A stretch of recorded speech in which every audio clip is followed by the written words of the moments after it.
Hello everyone, welcome to Film Company and South, and this is Rajesh Rajamani. Today we're going to talk about MS Sripathy's 800, the biopic of Muttiah Muralitharan that seems to be officially approved by the cricketer himself. The number 800 here refers to the total wickets taken by the spinner in Test cricket. To be honest, I approached the film with a reasonable amount of suspicion.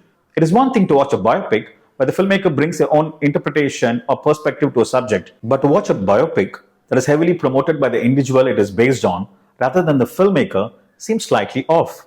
However, 800 turned out to be an engaging film that is mostly earnest in documenting the various facets of the bowling champion Muralitharan's life. There's no doubt that the inherent drama in the cricketer's life and the various conflicts he has faced makes it for great cinema. While the film succeeds in capturing this drama in some key parts, it rushes over other areas. The movie is primarily made up of 3 layers, and they each work with varying degrees of success. The first is the inner turmoil of Muralitharan and the search for his identity. As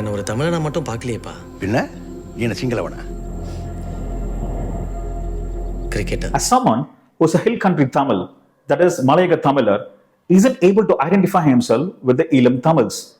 Neither does he feel that he belongs to the Indian state of Tamil Nadu, where his ancestors originally came from. On the other hand, this lack of rootedness allows him to work with the sinner list with a certain openness, which also seems to earn him the tag of traitor. This internal conflict of identities within the cricketer is captured in the film with a surprising frankness.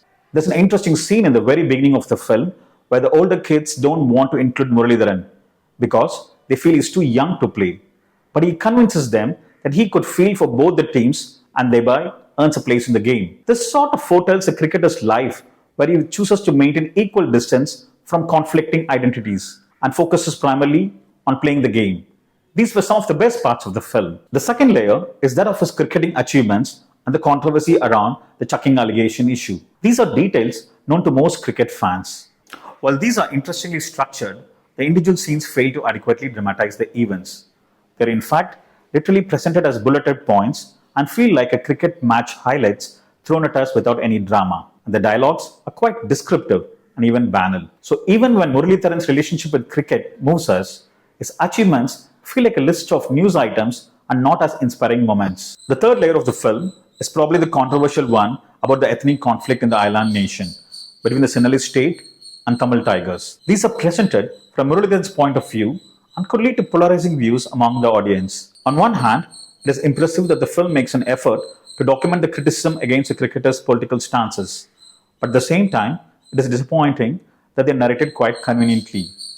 The film rushes over the problem of Sinhala nationalism, which actually made the lives of Tamils difficult, but portrays Elam Tamils as a group that is unable to understand the plight of hill country Tamils. There is a scene where Muralitharan visits the LTT-controlled northern part of the country as an UN ambassador for its food program. The program is meant to fight hunger among school children. During this meet with the LTT, we find a huge food spread on the table.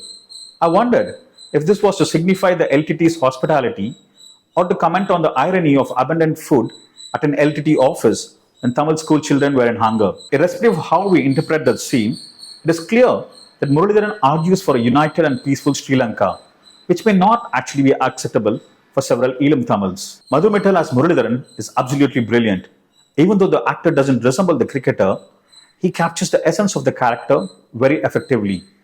R.D. Rajeshekhar's cinematography and Gibran's music greatly help in pushing the narrative without any distractions. The film is in fact narrated through a conversation between a Jaffna Tamil and a Malayalam Tamil, played by actors Hari Krishnan and Nazar respectively, where Hari Krishnan's character critically looks at Muralitharan and the film acts as a response to these criticisms. But irrespective of the political criticism that one might place on the cricketer, it is impossible to brush aside the fact that his life is one of courage and grit. Having such an interesting material, the film should ideally have been much better.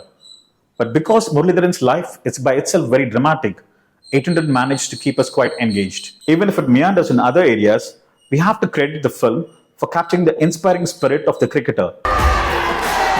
Just the beginning, Thambi. That's it for this video. And if you like it, do subscribe to Film Company and South.